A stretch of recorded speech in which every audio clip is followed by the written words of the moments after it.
E aí, galera, tudo bom?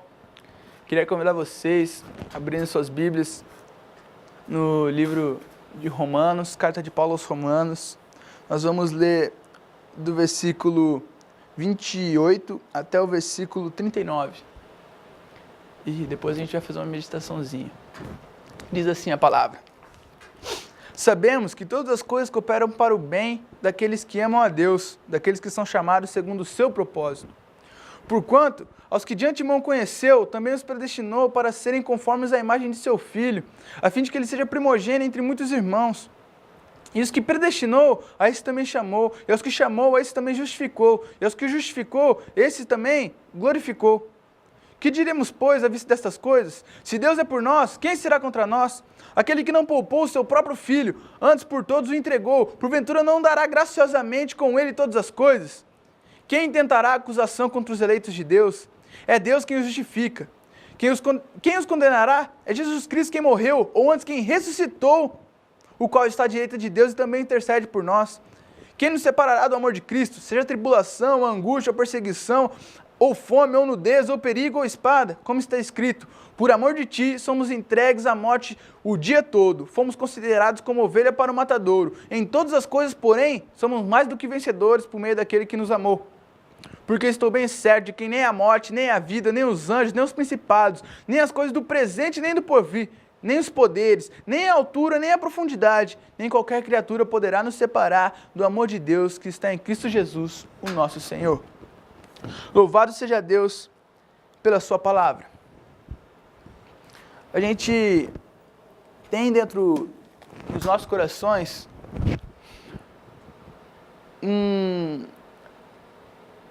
uma capacidade de se autoculpar, uma capacidade de se autojulgar e se considerar errado em certa situação e considerar até, acredito eu, erroneamente, que não nos aproximamos de Deus por causa de falhas que cometemos.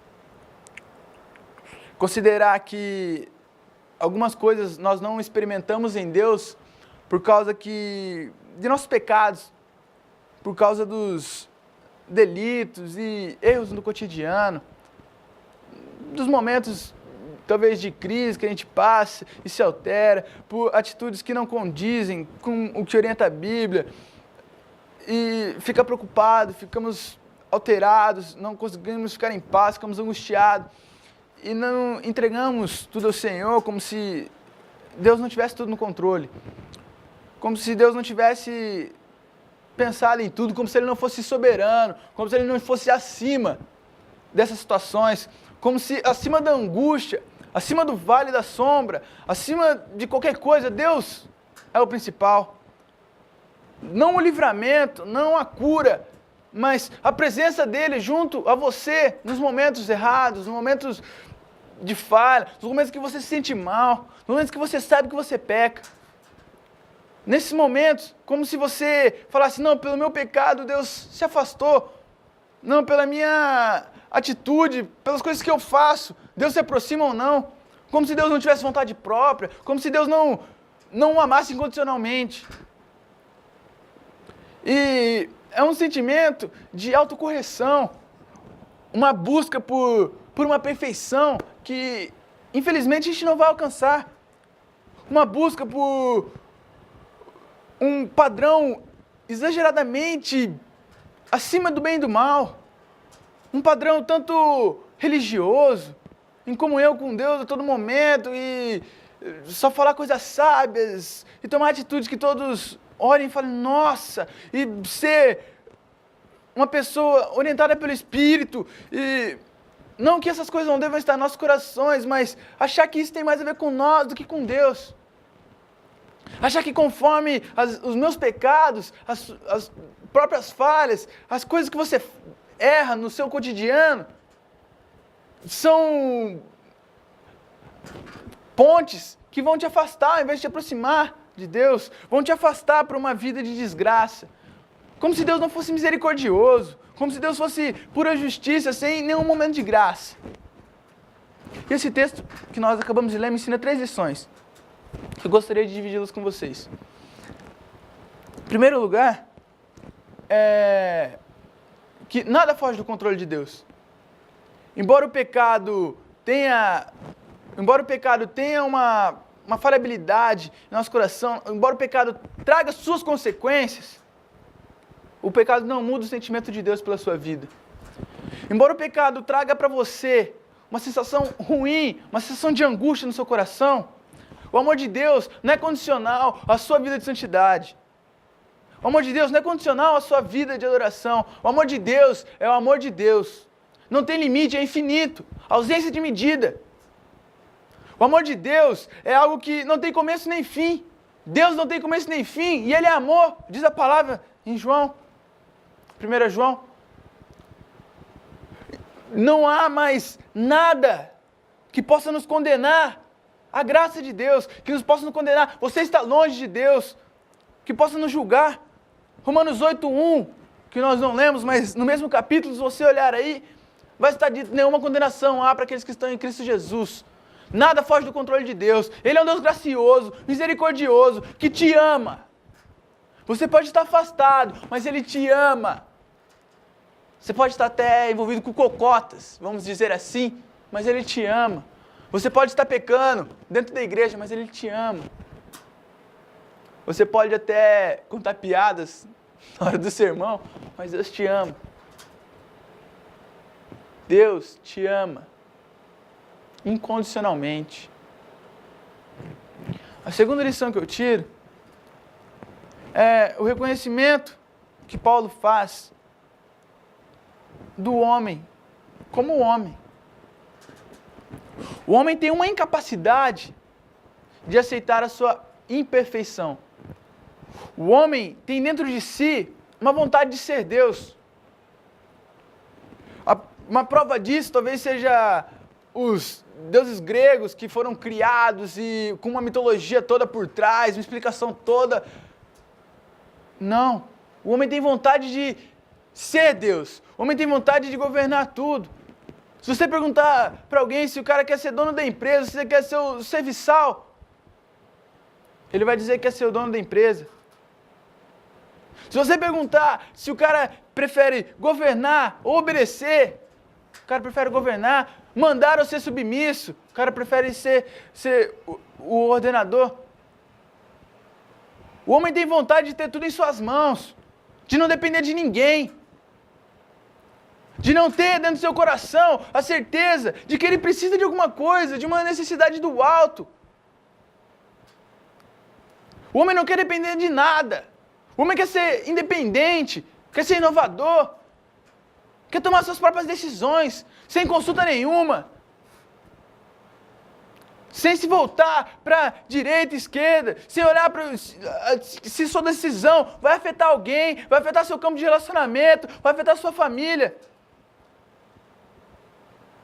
Tem vontade de fazer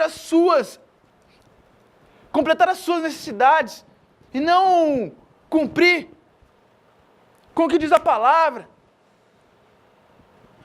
Buscar a Deus sobre todas as coisas. Depender de Deus. O teu favor, Pai, é que me sustenta. Não é esse o desejo. E é o que deveria acontecer. Uma necessidade de algo que possa suprir esse desejo egocêntrico do homem, esse desejo de se colocar acima de tudo. Não é isso a vontade de Deus. Deus busca adoradores que adorem em espírito e em verdade. Aqueles que têm dentro de si a vontade de adorar a Deus, de engrandecer o nome do Senhor, e não de falar: eu sou poderoso, eu realizei isso, eu realizei aquilo. Semana passada eu disse: homens são poderosos na mão de Deus. Fora dele, cheio de orgulho, cheio de pecado. Natureza humana é falha, a carne é fraca. Por isso que nós precisamos do sopro de vida de Deus, do Espírito Santo, dele, tomando as decisões do nosso lugar, buscando orientação em oração, buscando resposta. Oração não é só pedido. Oração é conversa. Buscar-me-eis e achareis quando me buscar de todo o coração, diz a palavra. A terceira coisa que esse texto me ensina é que a única coisa que pode me afastar de Deus sou eu mesmo. Eu fico muito preocupado quando passo em frente de casa de shows e coisas assim. Não pelo fato de você ir lá, escutar uma música, mas pelo fato de coisas que podem acontecer lá dentro e possibilidades muitas que acontecem de você conhecer coisas ilícitas que realmente ocorrem lá dentro. E o que eu penso é o seguinte: muitas pessoas buscam a Deus conforme a sua vontade de provar algo para elas. O seu desejo de satisfazer essa dúvida, de acabar com essa dúvida. Será que Deus existe? Filipe Yancey, no seu livro Decepcionado com Deus, fica a dica de leitura, disse que o primeiro passo para você se decepcionar com Deus é fazer uma prova sem a orientação dele. É fazer uma prova sem que Deus tenha te orientado. Vai, vamos lá, bota a cara lá para fazer isso, impõe a mão sobre essa pessoa. Sem a orientação de Deus não vai acontecer nada. Você está numa balada, mas está na igreja e fala: Deus, eu quero ver se o Senhor vai aparecer hoje aqui. Como se Deus fosse obrigado a atender os seus pedidos. Como se Deus fosse obrigado a satisfazer as suas vontades. Uma inversão de papéis. Algo totalmente errado. Contrário. Deus te ama incondicionalmente, sim. Deus tem o desejo no coração dele de abençoar a sua vida, de cumprir planos para a sua vida e te usar conforme a vontade dele, na sua profissão, no meio onde você está, no lugar onde você está, para a glória dele. Mas cadê o desejo de se relacionar? O desejo de encontrar a Deus e não de satisfazer suas vontades. O desejo de encontrar algo que não possa ser descrito por palavras, mas encontrar algo que vai trazer paz ao seu coração e uma série de outras sensações que só podem vir de Deus e não por sensações que drogas, bebidas, cigarro podem trazer. Nenhum tipo de julgamento. Que Deus incomode o seu coração para você tomar as atitudes que convém.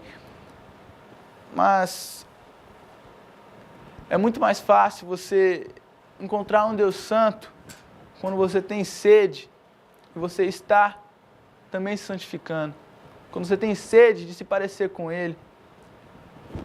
O texto diz: Jesus foi o primogênito de muitos irmãos. Jesus não pecou, diz a Bíblia, em Hebreus. Jesus não pecou.